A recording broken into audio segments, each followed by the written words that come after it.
Hello friends and my dear student, welcome to my channel. आज हम कर रहे हैं नया चैप्टर स्टार्ट। और ये जो चैप्टर है गणित का, बहुत ही आसान चैप्टर है और सभी बच्चे, चाहे वो बिल्कुल कमजोर हो चाहे बहुत तेज हो, और सभी के समझ में बड़ी आसानी से आ जाता है। तो यहाँ हम पहली एक्सरसाइज करेंगे स्टार्ट, और उस एक्सरसाइज के जो फॉर्मूले हैं, बेसिक कंसेप्ट है, वो हम आपको देते हैं। तो इसके लिए चलना होगा आपको वर्ड पे। प्रश्न नंबर 7.1, यहाँ हम क्वेश्चन नंबर 4 से स्टार्ट करेंगे। कल हमने क्वेश्चन नंबर 1 से लेकर 3 तक करा चुके हैं। अगर वो आपने अभी तक नहीं किए हैं तो हम वीडियो के लास्ट में उनका लिंक दे देंगे, आप वहां से टच करके क्वेश्चन नंबर 1 से लेकर 3 तक देख सकते हैं। तो आगे के क्वेश्चन करने से पहले हम देंगे कुछ बेसिक कंसेप्ट जो कि आपको जानना बहुत जरूरी है। तो इस क्रम में देखिए, सबसे पहले आपकी स्क्रीन पे है संरेख का प्रतिबंध। ये जो फॉर्मूला फर्स्ट वाला वो अभी आपको आगे मिलेगा। यहाँ पे जो यूज हो रहा है इस एक्सरसाइज में वो होगा सेकंड वाला। ठीक है, इसमें क्वेश्चन नंबर 3 में भी हमने यूज किया था कि 3 बिंदु दे रखे हों ए बी सी, संरेख कब होते हैं। तो हमें करना क्या होता है, उनकी डिस्टेंस निकालनी होती है तीनों पॉइंटों की, और किन्हीं दो का सम अगर बड़ी डिस्टेंस के इक्वल आ जाता है तो वो बिंदु जो होते हैं संरेख होते हैं। ठीक है, कोई सी भी दो साइड का सम, यानी कोई सी भी दो साइड का सम, छोटी दो साइड का सम अगर बड़ी साइड के सम के इक्वल हो, छोटी दो भुजाओं का योग बड़ी भुजा के बराबर हो, तो वो 3 बिंदु संरेख होते हैं। ये पहला वाला जो इसका फॉर्मूला हम अगली एक्सरसाइज में आपको पूरा डिटेल से बताएंगे। फिलहाल आप इसे लर्न करना चाहें, याद करना चाहें तो याद कर सकते हैं। ये संरेख का प्रतिबंध है। अब इसी में देखिए कुछ और फॉर्मूले हैं। जैसा कि आप स्क्रीन पे देख पा रहे हैं, 9 महत्वपूर्ण परिणाम, ये बहुत ही महत्वपूर्ण परिणाम है, इन्हें आप याद कर लीजिए क्योंकि इनकी जरूरत है। सबसे पहले देखिए, त्रिभुज किसे कहते हैं। छोटी दो भुजाओं का योग अगर तीसरी भुजा से बड़ा होता है तो त्रिभुज बन जाएगा, अदरवाइज त्रिभुज नहीं बनेगा। त्रिभुज तभी बनता है जब छोटी दो भुजाओं का योग बड़ी भुजा से बड़ा हो। ऐसा है तो त्रिभुज बन पाएगा, अदरवाइज त्रिभुज नहीं बन पाएगा। संधिबाहु त्रिभुज किसे कहते हैं, ऐसा त्रिभुज जिसकी दो भुजाएं आपस में बराबर होती हैं उसे हम संधिबाहु त्रिभुज कहते हैं। यानी कोई भी त्रिभुज ऐसा हो जैसे ये है, और इसकी कोई सी दो साइड क्या हो, सेम टू सेम हो, तो उसे हम समद्विबाहु त्रिभुज कहते हैं।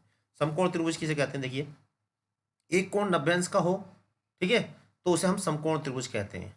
ये जो होता है कुछ इस टाइप का होता है, और इसका जो एक कोण होता है वो 90 डिग्री का होता है। एक और भी पहचान है, बड़ी भुजा का वर्ग, यानी कि जो सबसे बड़ी भुजा है उसका जो वर्ग है छोटी दो भुजाओं के वर्गों के योग के बराबर हो। यानी बड़ी भुजा का स्क्वायर छोटी जो दो साइड है उनके स्क्वायर के सम के इक्वल हो, तो भी इसे हम समकोण त्रिभुज कहते हैं। समद्विबाहु समकोण त्रिभुज, यानी वो समद्विबाहु भी हो और समकोण भी हो, तो उसे हम समद्विबाहु समकोण त्रिभुज कहते हैं। समांतर चतुर्भुज, सम्मुख भुजाएं बराबर एवं समांतर, यानी कि ऐसा चतुर्भुज जिसकी सम्मुख भुजाएं क्या हो, बराबर हो, और कैसी हो, समांतर। जैसे देखिए ये वाली इस टाइप का, तो उसे हम समांतर चतुर्भुज कहते हैं। समलंब, सम्मुख भुजाओं का एक युग्म समांतर, यानी कि ऐसा चतुर्भुज जिसकी सम्मुख भुजाओं का एक युग्म समांतर हो। बाकी जो दो भुजाएं वो किसी भी प्रकार की हो सकती हैं, लेकिन एक भुजा का जो युग्म है वो समांतर होना चाहिए। ठीक है, बराबर नहीं, समांतर, ये इसके समांतर होना चाहिए। अगर ऐसा है तो हम उसे समलंब कहते हैं। समचतुर्भुज, देखिए नाम से ही क्लियर है, सम में समान, चतुर्भुज में चतुर्भुज, यानी समान भुजाओं वाला चतुर्भुज। तो ऐसा चतुर्भुज जिसकी सभी भुजाएं बराबर हों उसे हम समचतुर्भुज कहते हैं। कहने का मतलब वर्ग भी एक समचतुर्भुज होता है। तो ऐसा चतुर्भुज जिसकी सभी भुजाएं बराबर हों उसे हम समचतुर्भुज कहते हैं। वर्ग को भी हम समचतुर्भुज कहते हैं, लेकिन समचतुर्भुज को वर्ग नहीं कहेंगे। आयत, सम्मुख भुजाएं बराबर एवं विकर्ण बराबर हो। ऐसा चतुर्भुज जिसकी सम्मुख भुजाएं क्या हो, बराबर हो, और इसके जो विकर्ण हैं वो भी बराबर हो। ये बी वाले विकर्ण ये बराबर हो, और आमने सामने वाली भुजाएं ये वाली इसके बराबर हो, ये वाली इसके बराबर हो, तो उसे हम आयत कहते हैं। वर्ग जैसा कि मैंने अभी बता ही दिया है, जिसकी सभी भुजाएं बराबर है और साथ में विकर्ण भी बराबर है, तो उसे हम वर्ग कहते हैं। अब देखिए, वर्ग को हम समचतुर्भुज कहते हैं, इसके सम्मुख भुजाएं क्या होंगे, बराबर, और इसके जो विकर्ण हैं वो भी आपस में बराबर होने चाहिए। तो ये बात आप नोट कर लीजिए, अच्छे से पता होनी चाहिए, क्योंकि इनका इसमें यूज होने वाला है। तो लीजिए सबसे पहला क्वेश्चन आपकी स्क्रीन पे, तो देखिए क्वेश्चन नंबर 4 आपकी स्क्रीन पे आ गया है। मैं इसको थोड़ा सा सेट कर देता हूँ। तो यहाँ पे जैसा कि आप देख रहे हैं, क्वेश्चन है जांच कीजिए कि क्या बिंदु ये समद्विबाहु त्रिभुज के शीर्ष हैं। तो अभी हमने जो लैंग्वेज दिखाई थी उसमें क्या बताया था समद्विबाहु के लिए, हम इसकी 3 भुजाएं हैं, तीनों को कैलकुलेट करेंगे। अगर इनमें से कोई सी दो समान आ जाएंगी तो हम कहेंगे कि ये जो बिंदु हैं वो वास्तव में समद्विबाहु त्रिभुज के शीर्ष हैं। तो जैसा कि हमने आपको पहले भी बताया था, एक बार फिर बता दे रहे हैं। पहले इसे लिख देते हैं ए, ठीक है, ना भी लिखोगे तब भी काम चल जाएगा, लेकिन आप लिख लो इस तरह से तो ज़्यादा बढ़िया। उसके बाद C 7, -2। ठीक है, देखिए एक डिस्टेंस तो हम पूरी निकाल कर दिखाते हैं, x1/1 और x2/2। तो एक तो दूरी आप पूरी निकाल कर दिखाएंगे फॉर्मूले से, बाकी शॉर्ट में कर देंगे। कैसे करेंगे शॉर्ट में वो मैं भी बताऊंगा आपको। तो देखिए सबसे पहले निकालना AB, निकालना AB। तो इसके लिए पहले फॉर्मूला लिखेंगे पूरा। फॉर्मूला है x2 x1 का होल स्क्वायर। तो यहाँ मैं आपकी जानकारी के लिए ये बताना चाहूँगा कि x2 - x1 की जगह आप x1 - x2 भी लिख सकते हैं। आंसर में कोई अंतर नहीं आने वाला है। अब देखिए यहाँ पे वैल्यू पुट करेंगे तो x2 की जो वैल्यू है वो कितनी है, 6 है। x1 की जो वैल्यू है वो 5 है। ये रख दी देखिए वैल्यू हमने, और इसको आप देखिए बड़े प्यार से सॉल्व करना है। /2 है 4 और y1 है आपके पास -2। माइनस पहले से ही है तो प्लस हो जाएगा। ठीक है, अब देखिए इसको सॉल्व करने की कोशिश करते हैं। तो 6 में से 5 गए 1 बचेंगे। इसी प्रकार से 4 और 2 शायद 6 होते हैं। अब इनका स्क्वायर करेंगे। 1 का स्क्वायर 1 होता है, 6 का स्क्वायर होता है 36, और हमने जोड़ा इसको आ गया 37। ठीक है, तो ये क्या आया, ये भी आया। इसे हम यहाँ लिख देंगे मात्रा। ठीक है, अब हम क्या निकालेंगे, BC। अब जरा ध्यान देना, यहाँ पे आपको थोड़ा नोट करने वाली बात है। BC अब हम देखिए जब हमने पहली डिटेल से निकाल दी है तो BC को हम डायरेक्ट निकालेंगे। देखो कैसे निकलेगी डायरेक्ट, इट्स सम मैजिक। देखो तो हमें क्या करना है, जो पहले पॉइंट है BC निकालना, तो B ये है और C ये है। यहाँ देखना है कि इनके चिन्ह जो है वो कैसे हैं, सेम है या अपोजिट है। अगर सेम साइन है तो इनको माइनस करके लिख देना, यानी 7 और 6 का जो अंतर है वो कितना, 1। बस डायरेक्ट देखिए 1 का स्क्वायर। अब दूसरा देखिए, अगर अपोजिट साइन है तो उनको प्लस करके लिख देना। देखिए 6 यहाँ पर 4 कैसा प्लस का है, 2 कैसा माइनस का, तो अपोजिट चिन्ह है यानी एक प्लस का एक माइनस का, तो इनको जोड़ कर लिख देना। बस लो जी हो गया, 1 और 6 का वर्ग हो गया 36। तो हम इसलिए देखिए ऐसा इसमें कर सकते हैं, स्टार्टिंग में आपको ऐसा नहीं करना वरना आपके मार्क्स कट जाएंगे। तो देखिए ये आ गया मात्रा। बात समझ में आ गई होगी। अगर अभी भी नहीं आई तो लीजिए एक बार फिर और बता रहा हूँ मैं। BC आ गया, अब हम निकालेंगे CA का मतलब C और A के बीच की दूरी। तो देखो ये भी आने वाली है देखिए इस मिनटों में। तो सबसे पहले पॉइंट देखिए जरा, आप नोट करिए पहले पॉइंट क्या है। तो पहला जो पॉइंट है ये वाला, देखिए ये वाला पीला कर दिया जिससे मुझे आपको दिखाई दिए। तो देखिए यहाँ पे कैसा चिन्ह है, AC निकालना है तो A और C को देखेंगे, तो दोनों ही प्लस के हैं, सेम साइन है यानी एक जैसे चिन्ह है। जब एक जैसे चिन्ह है तो हमने क्या बताया था, एक जैसे चिन्ह में हमने बताया था अंतर करके लिख देना है। तो 5 और 7 का जो अंतर है वो कितना है, 2 है। तो लीजिए 2 का स्क्वायर आ गया, बीच में प्लस का चिन्ह लगा दीजिए। अब देखिए दूसरे वाले के लिए मैं फिर यहाँ पे ये देखिए मैंने ग्रीन कर दिया जिससे आपको दिख जाए। देखिए अब ग्रीन वाले को देखिए, एक जैसे चिन्ह है या अलग अलग है, एक जैसे चिन्ह है। तो एक जैसे चिन्ह में हमने क्या बताया, इनका अंतर करके लिख देना। तो भाई 2 में से 2 घटाएंगे तो कितना आएगा, 0। ठीक है, अलग अलग चिन्ह है तो जोड़ के लिखना है। एक जैसे चिन्ह है चाहे वो दोनों प्लस के हों चाहे दोनों माइनस के हों, ठीक है, तो उनको माइनस करके लिखना है यानी उनका अंतर लिखना है। तो यहाँ पर देखिए 5 और 7 एक जैसे थे तो उनका अंतर मैंने लिख दिया है। यहाँ पे 2 और 2 एक जैसे हैं तो इनका भी मैंने अंतर करा, तो 2 में से 2 घटाएंगे तो 0। अब देखिए सोल्व हो गया, ये आपके हाथ में आ गया। 4 का वर्गमूल हो जाएगा 2। तो हमें क्या बताना था, हमें ये बताना था कि क्या ये समद्विबाहु त्रिभुज है। तो जैसा कि आप देख पा रहे हैं समद्विबाहु त्रिभुज के लिए 2 भुजाएं सेम टू सेम होनी चाहिए। तो यहाँ पर देखिए AB और ये वाली देखिए BC बिल्कुल सेम टू सेम आई है, तो इसका मतलब ये जो त्रिभुज है वो समद्विबाहु त्रिभुज है। तो इसी बात को हम नीचे थोड़ी सी लैंग्वेज के रूप में यहाँ पे लिख देंगे, चूंकि AB बराबर BC बराबर कितना, √37, अतः यह एक समद्विबाहु त्रिभुज है। ये वाली बात आपको लिखनी पड़ेगी क्योंकि बिना लिखे नहीं पता चलेगा। समद्विबाहु त्रिभुज, तो ये वाली बात आप लिख देंगे। ठीक है, चलिए देखते हैं नेक्स्ट क्वेश्चन। क्वेश्चन नंबर 5 आपकी स्क्रीन पर आ गया है। देखिए क्वेश्चन थोड़ा देखने में बड़ा है लेकिन बड़ा ही मजेदार क्वेश्चन है। चंपा और चमेली कमरे के अंदर घुसती हैं और देखती हैं कि 4 बालक आपस में बात कर रहे हैं। और चंपा चमेली से कहती है कि क्या तुझे नहीं लगता कि ये जो बालक बैठे हैं ये वर्ग बना रहे हैं। चमेली कहती है मुझे तो ऐसा नहीं लग रहा। तो अब आपको थोड़ा दिमाग लगाना है, गणित का यूज करना है, तो बताना है कि क्या ये वर्ग है। तो जैसा कि मैंने आपको बताया था कि वर्ग कब होता है, जब इसकी चारों भुजाएं क्या हो, बराबर हो। चारों भुजाएं तो समचतुर्भुज की भी होती हैं, तो इससे हम वर्ग नहीं कह सकते। तो वर्ग कब होगा, जब इनके विकर्ण भी बराबर हो और इनकी चारों भुजाएं बराबर हो। चारों भुजाएं का मतलब ए बी निकालेंगे, बी सी निकालेंगे, सी डी निकालेंगे, डी ए निकालेंगे, ये चारों आपस में बराबर होनी चाहिए। साथ में विकर्ण ए सी और बी डी भी बराबर होने चाहिए। अगर ऐसा आया तो चंपा सही है, अगर नहीं आया तो चमेली सही है। तो चलिए अब जांच करते हैं। इसके लिए हमें चाहिए बिंदु। तो देखिए बिंदु कैसे निकालेंगे। जैसा कि मैंने बताया था, भुज देखिए यहाँ से ये है 0,0 और इसे आप एक्स अक्ष मान लीजिए और इसको वाई अक्ष। ठीक है। अब देखिए यहाँ से कितना है, यहाँ पे 1 2 3, तो भुज हो गया 3। उसके बाद देखिए कोटि कितना है, 1 2 3 4, 4 नंबर पे है तो 4, 3,4 भुज कोमा कोटि।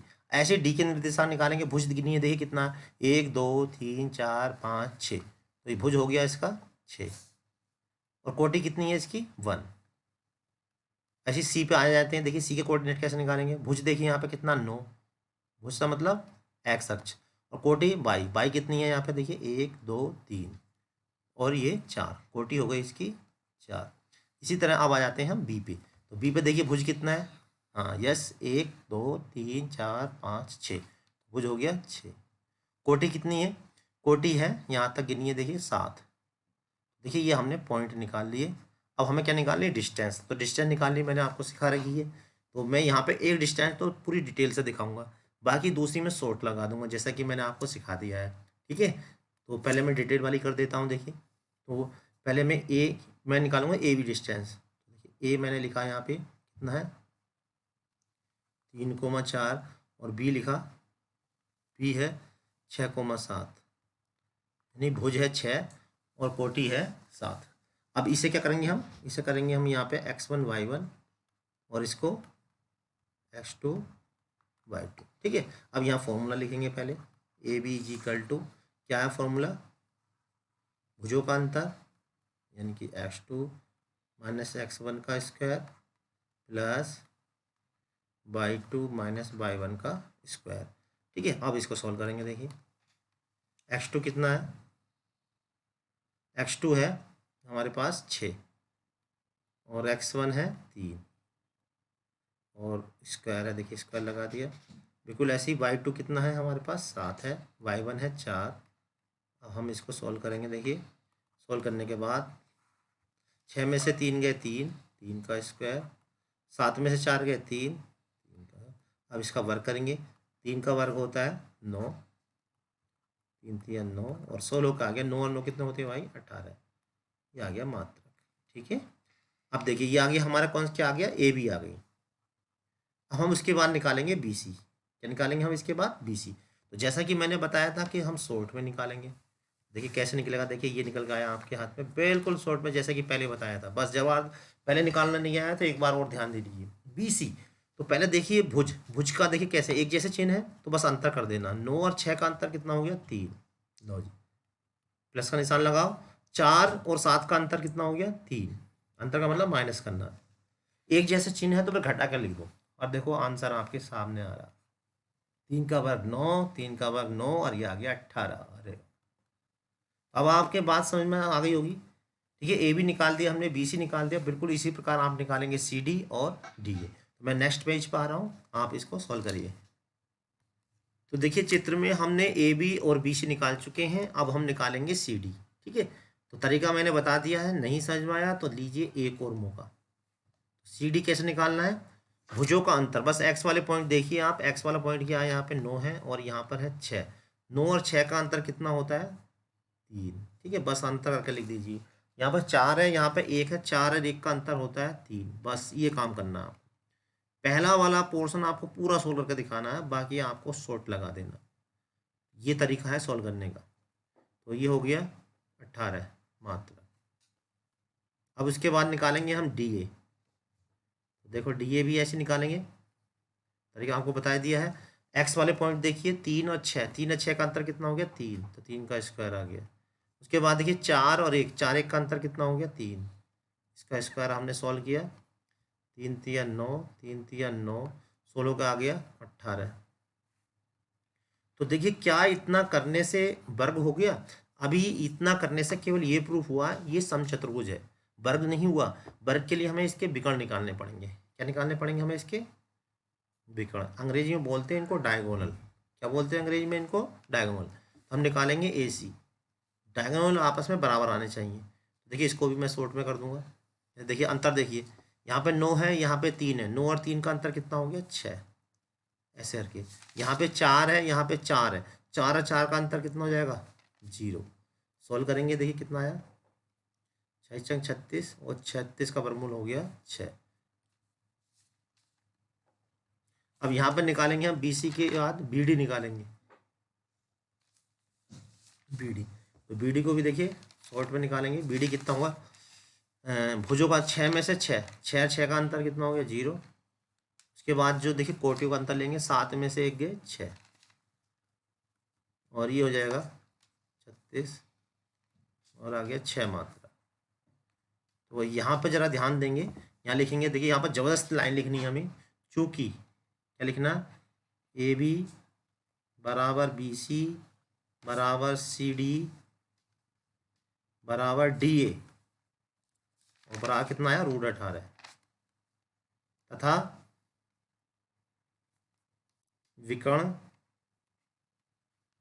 ये लाइन लिखनी जरूरी है, अगर नहीं लिखोगे तो प्रूफ नहीं माना जाएगा। विकर्ण, विकर्ण ए सी बराबर बी डी, और बराबर कितना आया 6,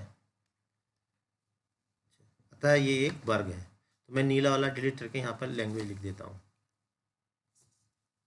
जैसा कि आप चित्र में देख रहे हैं हमने कि ए बी बराबर बी सी बराबर सी डी बराबर डी ए, यानी चारों भुजाएं बराबर आई। साथ में विकर्ण ए सी बराबर बी डी बराबर 6 मात्रा बराबर आया, अतः ये जो है वर्ग के शीर्ष है। तो इसका मतलब चंपा जो कह रही थी वो ठीक थी कि भाई ये जो है एक वर्ग प्रतीत हो रहा है। तो चंपा का जो कथन है वो सही है, और जो चमेली है उसका कथन गलत है। तो चलिए अब देखते हैं नेक्स्ट क्वेश्चन। तो नेक्स्ट क्वेश्चन आपकी स्क्रीन पर आ चुका है। निम्नलिखित बिंदुओं द्वारा बनने वाले चतुर्भुज किसका प्रकार यदि कोई है तो बताइए, अपने उत्तर के लिए कारण भी बताइए। तो यहाँ पर देखिए 4 निर्देशांक हमें दे रखे हैं। हम क्या करेंगे, इन सभी के बीच की दूरी निकालेंगे, और दूरी निकालने के बाद फिर उसके आधार पर हम कहेंगे कि ये जो चतुर्भुज है वो किस प्रकार का है। अगर वर्ग होगा तो सभी भुजाएं बराबर होंगी, साथ में विकर्ण भी बराबर होगा। और अगर समचतुर्भुज होगा तो चारों भुजाएं बराबर होंगी। अगर आयत होगा तो इसकी आमने सामने वाली 2 भुजाएं बराबर होंगी। ठीक है, तो पहले हम इनकी भुजाएं निकालेंगे, उसके बाद हम बताएंगे कि ये किस प्रकार का चतुर्भुज है। तो सबसे पहला क्वेश्चन हम देखिए कर रहे हैं। पहले क्वेश्चन जैसा कि हमने बताया था, पहले ये जो डिस्टेंस निकालें वो आप पूरा निकालें। ठीक है, बिल्कुल भी शॉर्ट ना करें। अगर आप शॉर्ट करेंगे तो नंबर आपके कट जाएंगे, इसलिए पहला जो डिस्टेंस है वो पूरी निकालनी है। तो इसे हम कह देंगे ए। दूसरा पॉइंट आ जाएगा बी, बी क्या आ जाएगा 1,0। उसके बाद सी -1,2, और उसके बाद आएगा डी, डी कितना है -3,0। तो जैसा कि हमने बताया था, पहला वाला हमने कहा x1 y1, और जो दूसरा पॉइंट होगा वो होगा x2 y2। ठीक है, अब हम यहाँ से निकालेंगे distance A B. A B के लिए फॉर्मूला जैसा कि आप जानते हैं, फॉर्मूला है x2 - x1 का होल स्क्वायर, x2 - x1 का होल स्क्वायर। क्योंकि हम यहाँ पे क्वेश्चन नंबर इसका हम ये कर रहे थे, तो ए बी के लिए हमने ये फॉर्मूला लगाया x2 - x1 का होल स्क्वायर और y2 - y1 का होल स्क्वायर। ठीक है, तो ये फॉर्मूला देखिए यहाँ पर लग चुका है। जैसा कि मैंने बताया था कि पहली डिस्टेंस तो आप डिटेल से निकाल लिए, उसके बाद शॉर्ट लगा देना। तो देखिए x2 कितना है यहाँ पे सॉरी x2 है 1, और x1 है यहाँ पे -1, तो ये हो जाएगा प्लस का 1। यहाँ पे y2 कितना है, y2 है 0, और y1 है -2, तो माइनस पहले से ये प्लस हो जाएगा। अब देखिए इसको हम सॉल्व करेंगे, ये हो जाएगा 2 का वर्ग हो गया 4, ये हो गया 2 का वर्ग 4, और सॉल्व किया ये हो जाएगा 8। ठीक है, चाहो तो 8 को हम 2√2 ले सकते हैं, लेकिन इतने से काम चल जाएगा। तो ये हो गया हमारा ए बी। अब इसके बाद हम निकालेंगे बी सी। तो जैसा कि मैंने बताया था कि अब हम इसमें शॉर्ट में निकालेंगे। शॉर्ट में देखिए एक बार आपको डिटेल से गलत हो सकता है, लेकिन जब हम शॉर्ट निकालेंगे वो कभी गलत नहीं होगा अगर आपने अच्छे से समझ रखा है। तो BC का मतलब देखिए ये वाले, ये दोनों पॉइंट, तो इनका डिफरेंस लेंगे पहले हम -1। देखिए अपोजिट साइन है तो हमने कहा था प्लस कर देंगे, तो 1 और 1 हो जाएगा 2। और देखिए सेम साइन है तो हमें क्या करना है, उनका अंतर लेना। 0 और 2 का अंतर हो गया 2। इसको सॉल्व करेंगे, 2 दूनी 4, 2 दूनी 4 और 16 का आ गया √8। ठीक है, ये आ गया BC। और पहले हमने निकाला AB। ठीक, इसके बाद हम निकालेंगे BC के बाद आएगा CD। क्या निकालेंगे हम इसके बाद? CD। लीजिए देखिए CD निकाल लें, तरीका आपको मालूम ही चल चुका है। तो CD में देखिए इसका डिफरेंस, एक जैसा चिन्ह है तो प्लस करना, यानी 4 का स्क्वायर। और देखिए यहाँ पर 2 और 0 का अंतर एक जैसे हैं, अंतर करेंगे 2 का स्क्वायर। सॉल्व करेंगे, 2 और 0 का अंतर एक जैसे हैं, 3 और 1 का अंतर लेना है। यहाँ पर 2 आएगा क्योंकि एक जैसे चिन्ह है। एक जैसे चाहे वो प्लस प्लस हो चाहे माइनस माइनस हो, हमें वही लेना। ये हो जाएगा 16 के 4 और ये हो जाएगा √8। ठीक है, CD। अब इसके बाद हम निकालेंगे CD के बाद AB BC CD DA। ठीक है, तो DA देखिए क्या होगा, D और A। तो यहाँ पे देखिए -1 है, यहाँ पे कितना माइनस, एक जैसा है, तो एक जैसा है तो अंतर लेना है 2 का स्क्वायर। यहाँ पे -2, यहाँ पे 0। ये देखिए अपोजिट है, तो अपोजिट है तो इन्हें प्लस करेंगे, लेकिन -2 में 0 जोड़ेंगे तो -2 ही रहेगा, यानी 2 का स्क्वायर। इसे हमने सोल्व करा, 4, ये आ गया √8। तो यहाँ पे DA जो आ गया वो √8 आ गया। ठीक है, CD कितना आ गया, ये भी √8 आ गया। अब इसके बाद हम निकालेंगे इसके डायगोनल। डायगोनल का मतलब होता है देखिए ये ऐसे AC और BD, ये डायगोनल कहलाते हैं। हम निकालेंगे इसके विकर्ण। तो विकर्ण क्या होगा, AC। तो AC कितना होगा, देखिए डायरेक्ट निकालें। AC का मतलब फर्स्ट और थर्ड, पहला और तीसरा। तो देखिए अपोजिट चिन्ह है तो जुड़ जाएंगे, 2 का स्क्वायर। और यहाँ पर देखिए -2, ये अपोजिट चिन्ह है, ये भी प्लस हो जाएंगे। अच्छा, एक जैसे चिन्ह है तो इसमें माइनस करेंगे, यानी 0 आएगा ये। ठीक है, A और C में अपोजिट चिन्ह है तो जुड़ जाएंगे, 2 और 2 हो गए 4। सोल्व करा कितना आ गया, 16, यानी कि आ गया 4। इसके बाद निकालेंगे AC के बाद आएगा AC BD। BD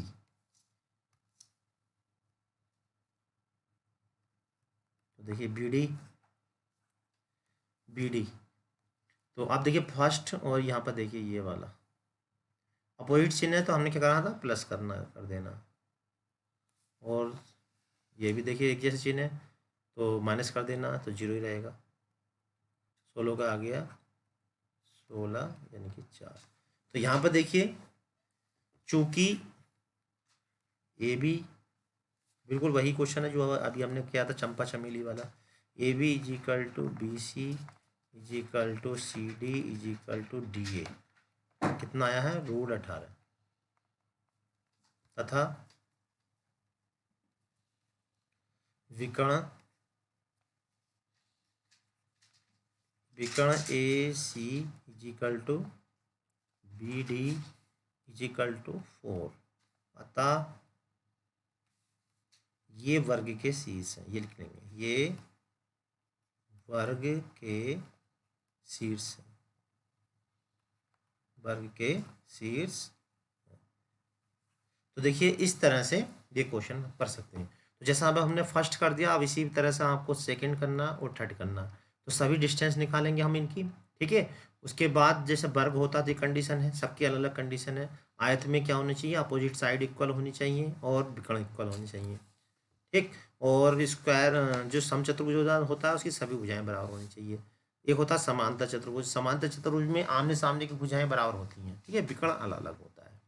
तो ये अब देखिए खुद दूसरा तीसरा मैं सॉल्व कर देता हूँ, आप इसको खुद करें और बाद में वीडियो को पॉज करके बाद में इसको मिलान करें। चलिए देखते हैं नेक्स्ट क्वेश्चन, क्वेश्चन नंबर 6 का सेकंड। तो देखिए क्वेश्चन नंबर 6 का सेकंड पार्ट स्क्रीन पे है। क्वेश्चन है ये, हमें बताना है कि ये जो शीर्ष हैं वो किस प्रकार के चतुर्भुज की हैं। तो ए बी सी डी हमने मान लिया, इसको ए बी हमने निकाला, देखिए ये आया है √32, बी सी निकाला। आपको बस पहला वाला पूरा डिटेल से निकाल कर दिखाना है, बाकी शॉर्ट में कर देना है, ठीक है। तो यहाँ पर हम देख पा रहे हैं कि ये चारों भुजाएं जो अलग अलग आई हैं, ठीक है। जब चारों भुजाएं अलग आएंगी तो हम लिखेंगे सभी भुजाएं असमान है, अतः यह एक सामान्य चतुर्भुज है। इसी का जो आपने कर लिया होगा, और मुझे लगता है कि आपका आंसर बिल्कुल ठीक आया होगा। तो आप देखिए अगला वाला भी चेक कर लीजिए, ये भी मैंने सॉल्व कर दिया है। इसमें क्या देखिए चारों भुजाएं बराबर आई हैं। ए बी ये निकाली मैंने, और बी सी निकाली है ये, और सी डी निकाली ये, और डी ए निकाली है। तो यहाँ पर देखिए आमने सामने की भुजाएं हैं, यानी कि ये वाली भुजा तो इसके बराबर आई है और ये वाली भुजा इसके बराबर आई है। और साथ में जो विकर्ण है ये ए सी और बी डी ओ वो डिफरेंट आए हैं, यानी कि अलग अलग आए हैं। तो इस तरह का जो चतुर्भुज होता है उसे हम कहते हैं समांतर चतुर्भुज। क्या कहते हैं उसे? समांतर चतुर्भुज। तो ऐसा चतुर्भुज जिसकी सम्मुख भुजाएं समांतर हो यानी समान हो तो उसे हम समांतर चतुर्भुज कहते हैं। अगर ये विकर्ण भी बराबर हो जाता तो ये समांतर चतुर्भुज ना होकर आयत हो जाता, ठीक है। तो मैं समझता हूँ यहाँ तक आपको ये समझ में आ गया होगा। तो यहाँ पर हमने इस वीडियो में क्वेश्चन नंबर 4, 5, 6 कर दिए हैं। अब उसके बाद 7 से लेके 10 तक यानी लास्ट तक के क्वेश्चन आपको अगली वीडियो में मिल जाएंगे। अगली वीडियो तक के लिए आप हमारे चैनल बने रहें। तब तक के लिए जय हिंद, जय भारत।